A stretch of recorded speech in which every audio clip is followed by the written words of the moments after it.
Well, hello everybody. I'm Ray Townsend. People better know me as Charlie Tango 1, I think, because I do a lot of leather work for gun dogs. But just thought I'd do a different video this time. Excuse me, I've got a bit strep throat this morning.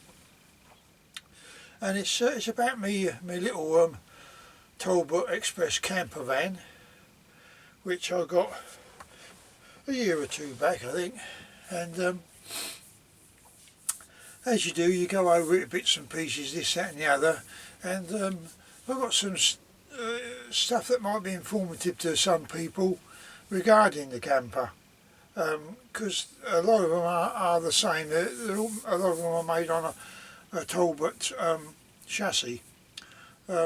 But when I got this one, I couldn't believe how good a condition it was in, really. Underneath is as solid as anything, and I wanted to start off by the tyres, but I had to leave them for a bit. So anyway, as I was going round it, I came across silly little things like the heater. It was working when I got it, and then suddenly it decided it don't want to work no more. So I had a word with Alex. I can't think of his actual YouTube name, but he put me in touch with this chap, and I think he said for £100 he'll repair it or replace it with a new one. So I thought I'll go with that, and he was very quick turnaround. That got that sorted out. Then I decided, well, the heater inside, that's working fine. It's a gas electric heater, and I'm well pleased with it. It's a right roaster. But I did find with that sometimes if it keeps clicking, then it cuts itself off automatically. It's usually because it can't get the gas. Now, again, just check your gas bottle. I've got the dumpy ones under the bunk here. But if you, where the camera is now, is where my 2-ring cooker is. If you just light a ring, it draws the gas through that pipe, then just turn it off, and then try your heater again, and it works every time. So it might just be the fact that there's no gas in that bit of pipe, as it's been standing a while. I say, it's a 3-way fridge, that works. I'm over the moon with that. I'll keep my blinds down to stop the sun getting in here. I have replaced all the lights with LED lights. It makes a hell of a difference, because before, very yellow, and thinking, oh God, not much light, but well, how much light do you want? And going on from there, I did eventually get the tyres replaced, although they were like brand new tyres, loads of tread, but in between the tread you could see the splits. So the tyres had a fair old, they'd been on here a long time, but they hadn't done no miles, so to speak. Well, I thought, well, best change them to be on the safe side. So that's what I've done. And then I went on to looking around for more trouble, as you do. And the leisure battery wasn't wired up correctly. So what was happening is it wasn't charging. I thought, well, there's something wrong there. Anyway, there's a relay under the bonnet on the offside on your left as you're looking at the engine. There's a small relay there, and there's a wire goes into that from your other battery, from your roadside battery, and that charges your road battery when that's up to well, mine's 14 volt. When it's there, it automatically trips over onto the leisure battery and charges that. And I've got 2 little dials, one at the back here where the zig is, and that shows me how much is in the leisure battery, as well as one at the front that shows me what's in there. So I put these blinds up because, well, it's a silver thing, like you have on your, put over your car, your windscreen.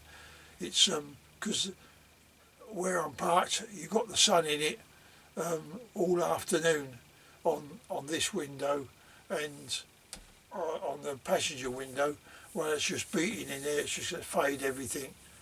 So having done that, I thought, right, let's get in there in the bathroom or toilet area. That's fine. I had to replace the sink because what had happened is it got so brittle around the plug hole, with the type of plastic they used to use then, it just cracks and disintegrates. So I decided to replace that. Got that done fine. I noticed that you have to have the pump going to flush the toilet, whereas others you can just pull the handle up or push the button and away it goes. I thought, well, I'll open the roof light, so I pushed the two handles up to open that, and lo and behold, I pushed it off the roof. It wasn't stuck to the roof properly. I thought, God, I've been lucky there to have no leaks. So anyway, I've pulled it down tight again, so hopefully it's stuck a bit until the roof light turns up, which I think is going to be tomorrow. So, excuse me, if it does, well, all well and good, I shall soon slap that on, but I'm doing that all in between doing these dog leads and collars, and I've got a waistcoat, a dummy waistcoat to do. That's all leather. That takes me 2 days at least. But I got it all cut out. I got my nephew helped me cut it out, and took advantage of the weather while we could. Because I've got a nice big table out the back of the house, and I can lay the leather on there and I can mark it all out there. So that's all marked out and cut. That's done. And I've only been away in it, well actually my boy went away in it first down to the New Forest, and I said, well, let me know if there's any hiccups. He went, no, it's all fine. So and then not long after that I went up to Wigan. I went up to Wigan to see my mate Kieran Evans, and went out for a day's picking up on a shoot with him, which was great. Enjoyed it. So then, moving on, I found that when I bought it home, when I bought the camper home, it's only about 16 miles from where I live, and I bring it home, and when you change gear, you got that clonk clonk as you let the clutch out. I thought, well, that tells me that the anti-tramp bar, as such, what they used to have in the minis early days, I don't know if that's what they have now, but it's where the engine, it keeps the engine steady, but it was doing that as you accelerate and take your foot off the throttle. That's the engine doing that, which would have been forward and backwards really. I thought, something ain't right there. So I got underneath there, and the two front engine mounts, they look fine, but I thought, no, I'm going to change them. When I looked underneath, the rear one, which is on the rear of the gearbox, is a round one, and I looked at that and I thought, oh, that's worn. So I put the old pinch bar on there. I thought, yeah, too much movement there, and that's what was causing the anti-tramp. So I ordered a new one, but bear in mind, I get all my stuff from hang on, what's it called? Coastal Motorhomes. Brilliant, brilliant service, ever so quick. They got them straight off to me, and there are two sizes of the rear one, and which is 75mm and 80mm. So you might want to check the size of it. You just measure across the rubber before you order it, because there are two sizes. And the chap told me at Coastal Motorhomes, he said, what's the size? He says, because there's two. So I then I said, oh, I'll ring you back. I went back, measured it, and I thought, yeah, it's the 80 that I have. So anyway, that was all sorted. That came very quick. My boy gave me a hand just to put that in, because you got to near enough balance the engine on the jack, on the roller jack, while you get the front ones out. But whatever you do, don't move your engine until you get the back one done first. Get that one done first, then do your fronts. So having done that, I thought, took it for a spin. I thought, lovely, stopped all that thumping and that's what it was, just a worn rubber mount.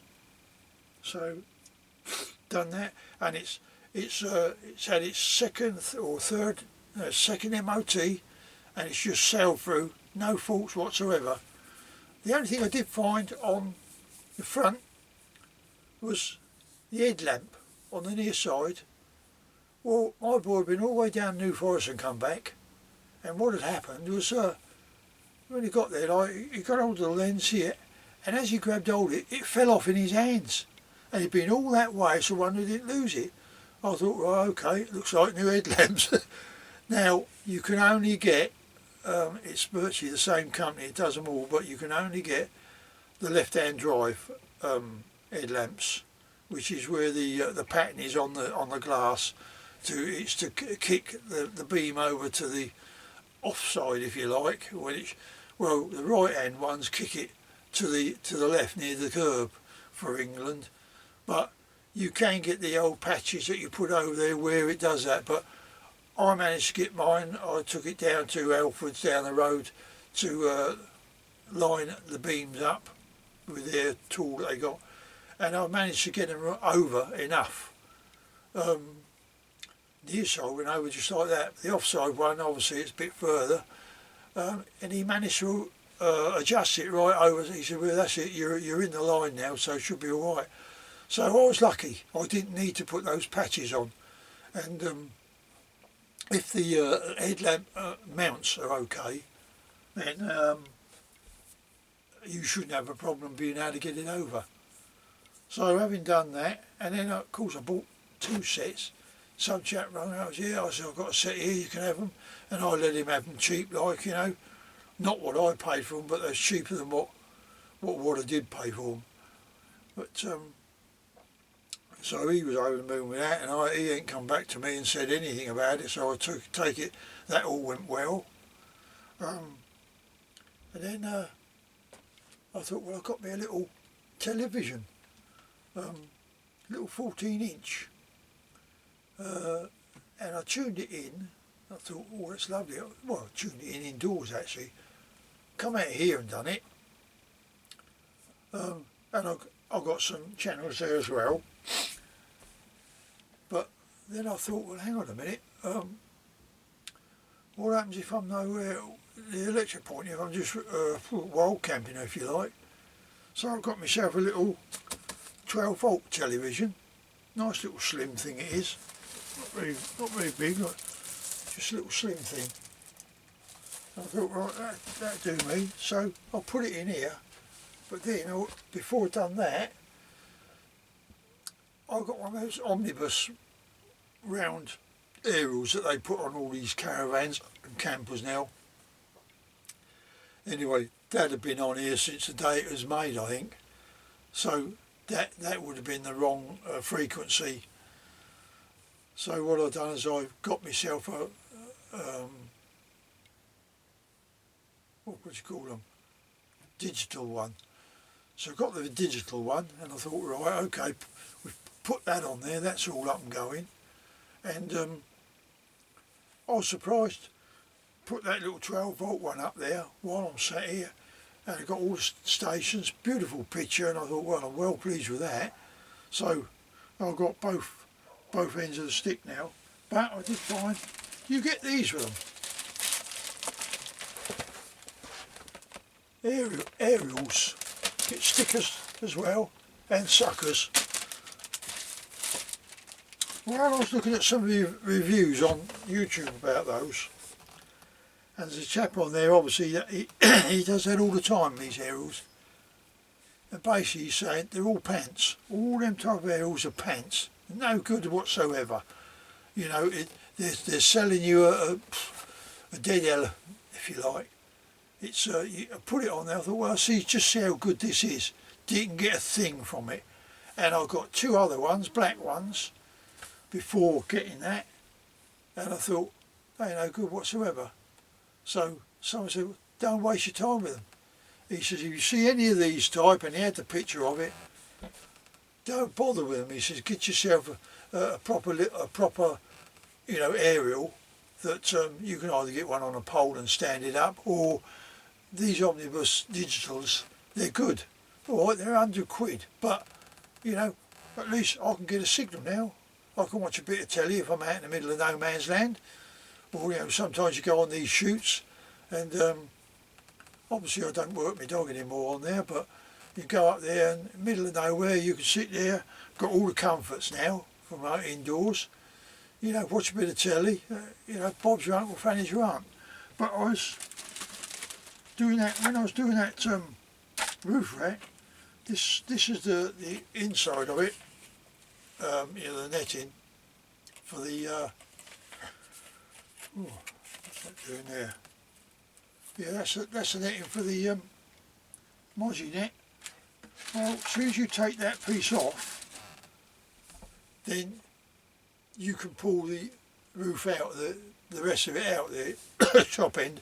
I think you can push it up, turn it corner ways, and it'll come down inside the camper. But I'm not going to attempt that until I've got it. I've already got the plastic sealing strip, like, you know, I've got a, what's it, 19mm one, and I thought, I'll be on the safe side, I'll go and get a 34mm one just to make sure that it does the job, like. So I'll put the 34mm one down there, and well, I don't think there's any more really that I could help you with. I mean, these the upholstery in here is absolutely first class. I was just damn lucky to get a decent camper, like, you know. The only thing I did find that one of the blinds was sticking.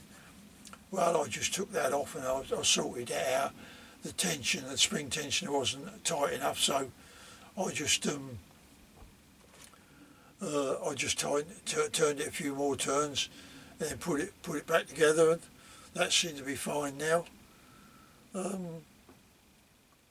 Oh, you've got me shooting stuff I'll leave in here anyway. What else is there? Yeah, I've got a little with that little telly in here. I've got a 2 flat pins, 12 volt, the aerial, and a 240 volt power supply. And I just got a 2-pin plug. Do you know they're a job to get hold of, some of them? They're just a flat 2-pin. Oh, yeah, where is it? That's it. Yeah. These little plugs. Little flat pin. And, I mullered the ciggy lighter. It was on the other end of it. I just cut that off and put that on there. So I have my telly on this shelf, this little one. It's plugged in there, aerial's in there, and I thought, fine, does the job terrific. But I always have some gas bottles in here as well, because I don't, even when I had a Heimer caravan, I got it new, like, it's expensive. But we never even cooked in there. We had a rotisserie oven and all that stuff, but never bothered cooking in there. The most we ever done was boiled a kettle, and that was electric. So the hobs never got used, the oven never got used. So when I sold it, it was basically a brand new camper still, or a caravan. But then I went on to this, like, I just like to get out and about, you know, try and meet a few friends when I can. And the wife's not always up to it because she's been poorly, and she has been for a long time, which is a shame really, because I bought it with that intention of at least we could get out somewhere and have a little holiday break. We used to go down Hastings, a little club site called Fairlight, and lovely little place. It was an old sand pit, and they changed it all out into a nice little caravan club site. So anyway, there we go. I don't think there's any more I can do, but as I say, this thing when it's going, it's a right little roast box. So I've done the another point worth mentioning on the box where the air intake comes off the bonnet and goes down into that box so you got the heater working in here. I always close mine off when it's winter time, then that way you don't get cold air getting in there, which could create damp as well. There's a tube comes off it right on the right hand corner, it goes down, and what it does, it lays right on top of the gearbox. Now, well, the bell housing really. Now I had the bell housing, when I looked at that, you've got a rubber, not very big, about 2 inches by about 1 inch, something like that, like a rubber grommet, and it's to cover the inspection hole over the bell housing so you can see the clutch. And what had happened, been dripping down in there, and it seized the clutch up. Or the chap come out, didn't cost me nothing, he unfreed it, this, that and the other. He said, but I think it's getting a little bit low, like. I thought, right, okay, better safe than sorry. When I had the MOT, I said, can you replace the clutch plate, please? He's done that as well. So that's all done, so it's got a new clutch in it. Engine, I don't know if you've ever heard of it, Slick 50 it's called. Give it a good shake up, you can warm your engine up if you want. Take a bit of oil out. Well, I've got a little oil pump and a thin tube, and that tube goes down the dipstick hole. Push it down in there, turn the pump on. I think that works on 12 volt. Yeah, I'll connect it to the battery, yeah. That pumped out 750 millilitres, you know, a bottle about this big. That pumped that out. I thought, well, that'll do for now, let's have a see. Anyway, I've warmed it up and I've been giving this a good shake. You've got to give it a good shake, and it goes a bit cloudy, so you know it's doing its job. And I poured that in there, and I've done it on a fast tick over for half an hour. You know, you can run it up the road, or they say give it a good half hour running on fast tick over. Done that like, and I tell you what, it's so quiet. I don't know how quiet these diesels down, because they rattle like a good one. You think someone's chucked a bag of spanners in there or something, but it's quieting it all down. I know I have it on, but I'm just trying to get it in because I don't know how long this battery is going to last in this little camera, because I usually have it plugged into the mains to make sure it's always topped up for when I'm doing any leather work. But seems to be holding up. I'm just trying to think if there's anything else. I did put some extra lamps on the bumpers, front bumper, and before I turn it off, I'll probably just take it outside and show you the outside of the camper. But as I say, it's a lot of them. I mean, I did see one when I first started looking down at Dover, and he said, well, if I don't sell it, he said, I'll be going to Argentina in it. I thought, what? You'll be lucky if it gets down to Dover on the boat. It was a wreck. But I thought, and it all hand painted round the cupboards. It looked absolutely atrocious. I mean, some of this stuff, like on the back there where you've got your windows, this stuff here, it's this here, I don't even see that now. Anyway, the trim, it got all faded, and I think the chap that had it for, he tried to paint it with this type of wood effect, whatever it was, but it looked atrocious. I thought, well, that's it. So I took the panel off, and I got some of this I don't know what you would call it, but you got a backing paper. You peel it off, and I put that on there, and I rubbed it all down, got all the bubbles out as with a cloth, and I put it back on there right as rain now. But I have put that silver stuff that I got on the screen there. I put that on that inside that door, so that the sun, because you can see where the sun is at the moment, shining straight at me, so it doesn't fade it again. So there you go. That's there's nothing else I think I've done there. Oh yeah, the back light, the outside light for that didn't work, so I replaced that. I put a carbon monoxide gauge in there, and the other one, whatever that is, fire, put that in so that they're all going. I test them regular, and that's it. I don't think there's any more to say than that, but I'm just well pleased with it, and I look forward to going away in it. But no, I don't think there's anything else. All the heater works, and there's a on the bit where the air goes in off of the bonnet, goes in for your heater. You got some grills on the bonnet, haven't you? Well, in there, you just took to the left of it. There's a little tiny butterfly thing.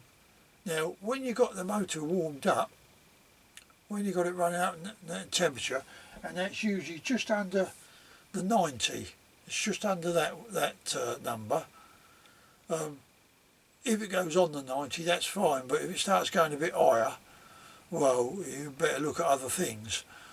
You know, it might be the thermostat is sticking or something like that, or jammed open, one or the other. Anyway, once you've got it up to running temperature, if you slowly open that, if there's any air in it, because that's the highest point for the air to get out, it's higher than the radiator, so you undo that, you might hear some air coming out or bubbles, and just don't have to take it right out. But if you do that, you'll see the liquid, the water coming out, and once it's just water coming out, just nip it back shut, because that bleeds the heater inside the cab.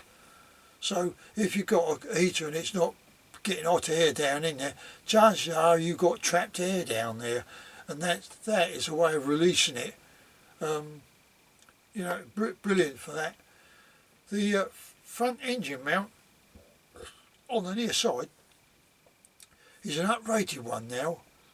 I don't know what was up with the old type, but they said they've uprated it, so that's all you'll get now.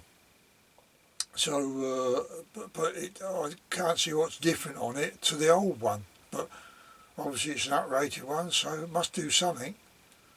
Right, I'll just got to take this outside so you have a quick look round, and you can see for yourself. But this is my little baby. Right, let me just grab hold of you and we'll get out. Right, where are we?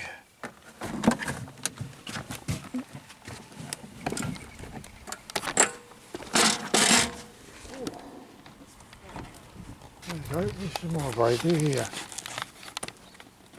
I'll do it so you can see it. I was going to put another hole down here behind this back wheel, so I can get to the bottom end of the fridge, but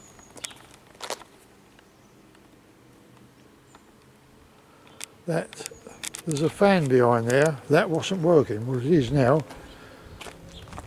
Need to come away a bit, it's too close, isn't it?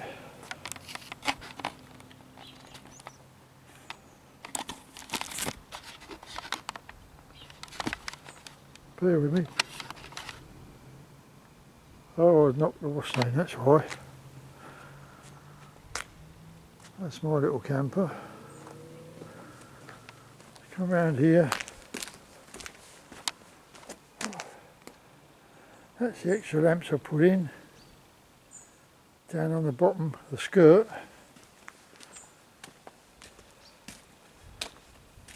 And